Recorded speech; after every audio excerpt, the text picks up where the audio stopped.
পটল দিয়ে এমন মজাদার রেসিপি আগে কখনো খেয়েছেন? বাইরে থেকে ক্রিস্পি আর ভিতরে দারুণ সুস্বাদু পুর। একবার বানালে বারবার খেতে মন চাইবে। নমস্কার বন্ধুরা, তিয়াশাস রেসিপিতে সকলকে স্বাগত জানাই। আজ আমি শেয়ার করছি পটলের একটা একদম ইউনিক ও সুস্বাদু রেসিপি, স্টাফড পটল চপ। অল্প কিছু উপকরণ দিয়ে তৈরি এই রেসিপিটা বাইরে থেকে যেমনই মুচমুচে আর ভিতরটা তেমনই নরম ও মশলাদার।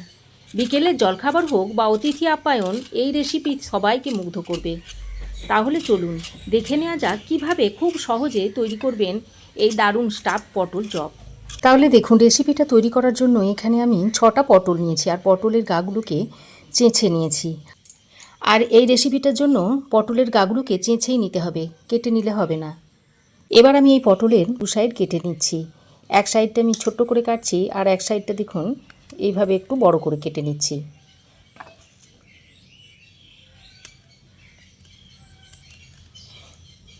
আর কেন বড় করে কাটছি রেসিপিটা দেখলেই আপনারা বুঝতে পারবেন। তো সব পটলের 2 মুখ কেটে নিয়েছি। এবার আমি একটা চামচ নিয়েছি আর এই চামচের পিছন দিকে করে এই পটলের ভিতরের শাঁসটাকে বার করে নেব। এইভাবে চামচটাকে একটু ঘুরিয়ে ঘুরিয়ে নিলেই দেখবেন পটলের শাঁসগুলো সব বেরিয়ে আসছে। আর একটু সাবধানে করতে হবে যাতে পটলটা ফেটে না যায়। তো দেখুন, পটলের ভিতরে সব শাঁসটা বার করে নিয়েছি। একইভাবে সব পটলের মধ্যে থেকে পটলের শাঁসটাকে বার করে নেব। আর এই শাঁসটা আমি ফেলবো না, এটা আমি রান্নাতেই ব্যবহার করব।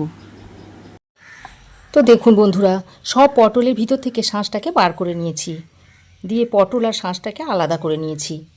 এবার আমি এই পটলের শাঁসটাকে একটা মিক্সিং জারের মধ্যে ভরে নিচ্ছি, কারণ এই পটলের শাঁসটাকে একটু বেটে নেব। তারপর এই পটলের শাঁসটাকে মিহি করে বেটে নিয়ে আসছি। এই দেখুন, পটলের শাঁসটাকে আমি এরকম মিহি করে বেটে নিয়েছি। এবার আমি গ্যাস অন করে একটা কড়াই গরম করে নিয়েছি। তারপর এর মধ্যে দিয়ে দিচ্ছি সাদা তেল। তারপর তেলটাকে খুব ভালো করে গরম করে নিয়ে কড়াইয়ের গায়ে এভাবে একটু স্প্রেড করে দিচ্ছি। এবার এই তেলের মধ্যে দিয়ে দিচ্ছি অল্প পরিমাণে একটু নুন। নুনটা দেওয়ার পরে এই যে পটলের শাঁসগুলো আমি বার করে রেখে দিয়েছিলাম, সেই পটলের খোলগুলোকে এর মধ্যে দিয়ে দিচ্ছি। দিয়ে এগুলোকে একটু তেলের সঙ্গে নেড়েচেড়ে লাল লাল করে ভেজে নেব। এই পদ্ধতিতে এই রেসিপিটা একবার তৈরি করে খেয়ে দেখুন, দেখবেন এটা খাবার পরে সবাই দেখবেন এটা বারবার খেতে চাইবেন। তো পটলটাকে ভালো করে নেড়েচেড়ে মিশিয়ে নিয়ে এবার একটা ঢাকনা লাগিয়ে লো ফ্লেমে এটাকে 5 মিনিট রেখে দিতে হবে। এর ফলে পটলটা ভালোভাবে সেদ্ধ হয়ে যাবে আর ভাজাও হয়ে যাবে। তো পটলটা এদিকে ভাজা হতে থাক, আর এদিকে আমি ততক্ষণে একটা বেসনের ব্যাটার তৈরি করে নেব। তার জন্য একটা বড় বাটির মধ্যে এই 1 বাটি মতো বেসন দিয়ে দিচ্ছি। এবার এই বেসনের মধ্যে অল্প সামান্য পরিমাণে একটু নুন দিয়ে দিচ্ছি। বেসনটা গুলতে যে পরিমাণ নুন লাগে সেই পরিমাণ নুনটাই দিয়ে দিয়েছি। অল্প পরিমাণে একটু কালো জিরে দিয়ে দিচ্ছি, এতে করে ফ্লেভারটা খুব ভালো আসবে।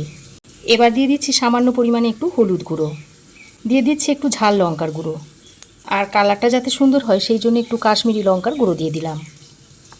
এবার সামান্য পরিমাণে একটু গরম মশলার গুঁড়ো দিয়ে দিচ্ছি। এবার প্রথমে শুকনো উপকরণগুলোকে একটু ভালো করে মিশিয়ে নিচ্ছি। প্রথমে শুকনো উপকরণগুলোকে এইভাবে একটু ভালো করে মিশিয়ে নেবেন, তারপর জল দিয়ে এটাকে একটা ব্যাটার তৈরি করে নেবেন। তো ভালো করে শুকনো উপকরণগুলো মিশিয়ে নেওয়ার পর এবার আমি এর মধ্যে অল্প অল্প জল দিয়ে দিয়ে ব্যাটারটা তৈরি করে নিচ্ছি। প্রথমে আমি কিন্তু এক গাদা জল দেব না, অল্প অল্প জল দিয়ে দিয়ে ব্যাটারটাকে তৈরি করে নেব। প্রথমে এক গাদা জল দিলে একসঙ্গে যদি পুরো জলটা দেওয়া হয় তাহলে দলা পাকিয়ে যায়, ব্যাটারটা ভালোভাবে তৈরি হয় না। তাই অল্প অল্প জল দিয়ে দিয়ে ব্যাটারটাকে তৈরি করে নিতে হবে। আর ব্যাটারটা চপ বেগনির ব্যাটার যেমন হয় ঠিক সেই রকম একটু মোটা করে গুলে নিতে হবে, খুব বেশি পাতলা করলে হবে না। তো এইবার আমি এইভাবে একটু ভালো করে ফেটিয়ে নিচ্ছি। তো ব্যাটারের ঘনত্বটা দেখুন ঠিক এই রকম হবে। এই রকম করে ব্যাটারটা আমি তৈরি করে নিয়েছি। এবার এটাকে এখন এক সাইডে রেখে দিয়ে এবার এদিকে দেখি পটলটা কতদূর ভাজা হয়েছে। দেখুন, ঢাকা দিয়ে দিয়ে পটল আমি ভেজে নিয়েছি, আর পটল দেখুন সেদ্ধ হয়ে গেছে, আর পটলের গায়ে দেখুন সুন্দর একটা কালার এসে গেছে। এবার এই পটলগুলোকে আমি একে একে তুলে নিচ্ছি।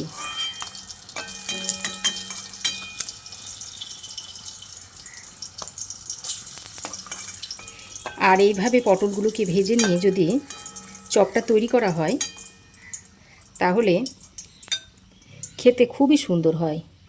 তো দেখুন, পটলগুলো ভেজে আমি একটা প্লেটের মধ্যে তুলে নিয়েছি। পটল ভেজে তুলে নেওয়ার পর কড়াইয়ের মধ্যে যে তেলটা রয়েছে সেই তেলের মধ্যে দিয়ে দিচ্ছি 1/2 চামচ পরিমাণ গোটা জিরে, আর দিয়ে দিচ্ছি 1 পিঞ্চ মতো হিং। আমি রেসিপিটা যেহেতু নিরামিষভাবে তৈরি করছি তাই আমি একটু হিং দিয়ে দিলাম। তো ফোড়নটাকে ভালো করে মিশিয়ে নিয়ে এবার আমি এখানে নিয়েছি আদা, কাঁচা লঙ্কা, টমেটো। এখানে 1/2 ইঞ্চ মতো আদা গ্রেট করে নিয়েছি, একটা টমেটোকে সুন্দর করে কুচিয়ে নিয়েছি, আর 2টো কাঁচা লঙ্কা ছোট ছোট করে কুচিয়ে নিয়েছি, সেটা এখন এর মধ্যে দিয়ে দিচ্ছি।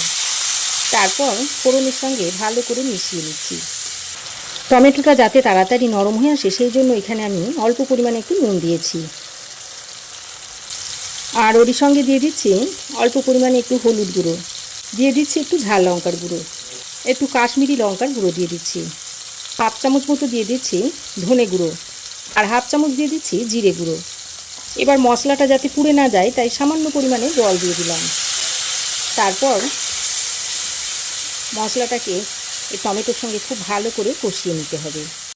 আর দেখতেই পেলেন বন্ধুরা, ঘরে যে সমস্ত সাধারণ মশলাগুলো রয়েছে সেইগুলি আমি এই রান্নাতে ব্যবহার করছি, বাড়তি কোনো মশলা আমি ব্যবহার করি না। খুব ভালোভাবে মশলাটাকে কষিয়ে নিয়েছি, আর টমেটোগুলো দেখুন গলে গেছে, আর মশলা থেকে খুব সুন্দর তেলও ছেড়ে দিয়েছে। এই পর্যায়ে আমি বেটে রাখা পটলের ভিতরে শাঁসটাকে দিয়ে দিচ্ছি।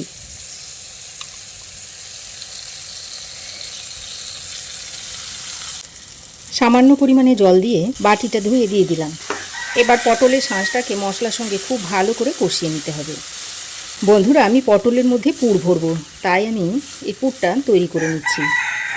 তো দেখুন বন্ধুরা, পটলের শাঁসটা দিয়ে আমি মশলার সঙ্গে খুব ভালো করে কষিয়ে নিয়েছি, আর খুব ভালোভাবে কষানো হয়ে গেছে। এবার আমি এখানে কয়েকটা সেদ্ধ আলু নিয়েছি, আর এই সেদ্ধ আলুটাকে আমি এইভাবে হাতের সাহায্যে ভেঙে দিয়ে দিচ্ছি। আপনারা চাইলে গ্রেটারের সাহায্যে গ্রেট করেও দিয়ে দিতে পারেন, তবে এইভাবে যদি ভেঙে দেওয়া হয় আলুর মধ্যে অল্প অল্প দানা দানা থাকবে, তাহলে রেসিপিটা খেতে খুবই ভালো হবে। আজ আমি পটলের চপ তৈরি করছি, আর এই চপের জন্য ভিতরের পুরটা যত ভালো করে তৈরি করবেন চপটা খেতে কিন্তু ততটাই সুন্দর হবে। তো সেদ্ধ আলুটাকে দিয়ে খুব ভালো করে মিশিয়ে নিচ্ছি, নিয়ে একটা সুন্দর পুর তৈরি করে নিতে হবে। তো দেখুন, এই রকম একটু শুকনো শুকনো করে পুরটাকে তৈরি করে নিতে হবে। আর যখন দেখবেন যে কড়াই থেকে ছেড়ে ছেড়ে আসছে সেই পর্যায়ে জানবেন যে হয়ে গেছে, তখন নামিয়ে নেবেন। সব শেষে অল্প একটু গরম মশলার গুঁড়ো ছড়িয়ে ভালো করে মিশিয়ে পুরটাকে আমি নামিয়ে নেব। তো দেখুন, পুরটা রেডি হয়ে গেছে, এবার আমি এটাকে নামিয়ে নিচ্ছি। পুরটাকে নামিয়ে আমি একটা ছড়ানো পাত্রের মধ্যে রেখে দিচ্ছি, যাতে করে পুরটা তাড়াতাড়ি ঠান্ডা হয়ে যায়। আর এই পুরটাকে ঠান্ডা করে তবেই পটলের মধ্যে ভরতে হবে। পুরটা আমি ঠান্ডা করে নিয়েছি, এবার আমি এই পুরটাকে 6টা ভাগে ভাগ করে নিচ্ছি। বন্ধুরা, পটলের অনেক রেসিপিই তো আপনারা খেয়েছেন, এইভাবে একবার পুর ভরে পটলের রেসিপিটা তৈরি করে খেয়ে দেখতে পারেন, আশা করছি আপনাদেরও ভালো লাগবে। দেখুন, পুরটাকে আমি মোট 6টা ভাগে ভাগ করে নিয়েছি। এবার আমি যে পটলগুলো ভেজে নিয়েছিলাম সেগুলো নিয়ে নিয়েছি। তারপর এই পুরটা এই পটলের মধ্যে ভরে নিচ্ছি। এইভাবে একটু ঠেসে ঠেসে পুরটাকে ভরে দিতে হবে। দেখুন, একটা পটলের মধ্যে পুর আমি ভরে নিয়েছি, তারপর এখানে রেখে দিচ্ছি। একইভাবে সব পটলের মধ্যে পুরগুলোকে ভরে নিতে হবে।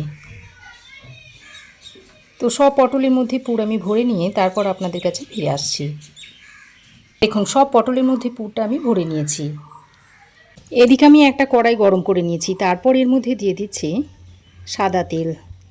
এই চপগুলো ভাজার জন্য সাদা তেল দিয়ে দিয়েছি, খুব বেশি তেল দিইনি, অল্প পরিমাণে তেল দিয়েছি। এবার এদিকে দেখুন,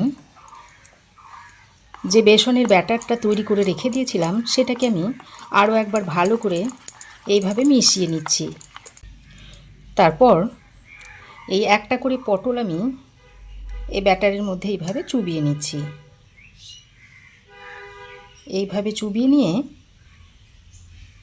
এই গরম তেলে দিয়ে দিচ্ছি।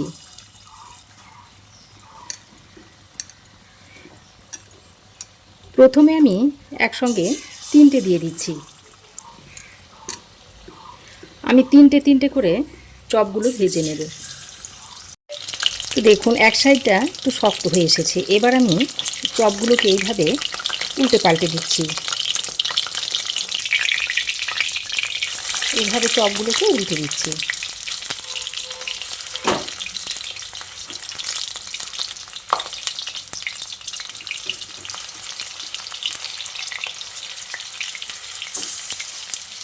এবার গ্যাসের ফ্লেমটাকে লো টু মিডিয়ামে করে এগুলোকে ভালো করে উল্টে পাল্টে ভেজে নিচ্ছি। দেখুন খুব ভালো করে ভেজে নিয়েছি। এবার আমি এগুলোকে তেল থেকে ছেঁকে তুলে নিচ্ছি। তো পটলের চপগুলো আমি ভেজে তুলে নিচ্ছি। দেখুন বাকি পটলগুলোকেও দিয়ে দিচ্ছি।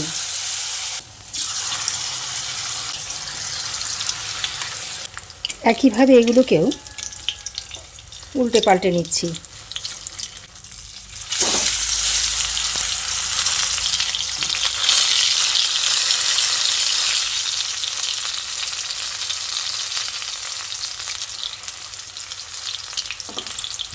এবার এগুলোকেও লো টু মিডিয়াম ফ্লেমে উল্টে পাল্টে ভেজে নেব।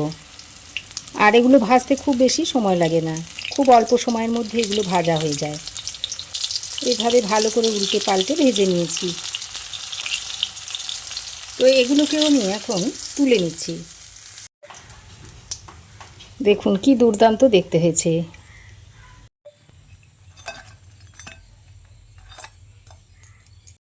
দেখুন চপটা কতটা ক্রিস্পি হয়েছে। একটা আপনাদের কেটে দেখুন দেখাচ্ছি। দেখুন কতটা সুন্দর হয়েছে। তো বন্ধুরা, আমার এই আজকের নিরামিষ পটলের চপের রেসিপি আপনাদের কেমন লাগলো অবশ্যই একটা কমেন্ট করে জানাবেন। ভালো লাগলে একটা লাইক ও শেয়ার করবেন। পাশে থাকা বেল আইকনটাও অবশ্যই প্রেস করে দেবেন। আর আমার চ্যানেলে যদি নতুন হয়ে থাকেন তো প্লিজ চ্যানেলটাকে সাবস্ক্রাইব করার অনুরোধ রইল। আজ এ পর্যন্তই। আবার দেখা হবে নতুন কোনো রেসিপি নিয়ে নেক্সট এপিসোডে। সেই পর্যন্ত ভালো থাকবেন, সুস্থ থাকবেন। ধন্যবাদ।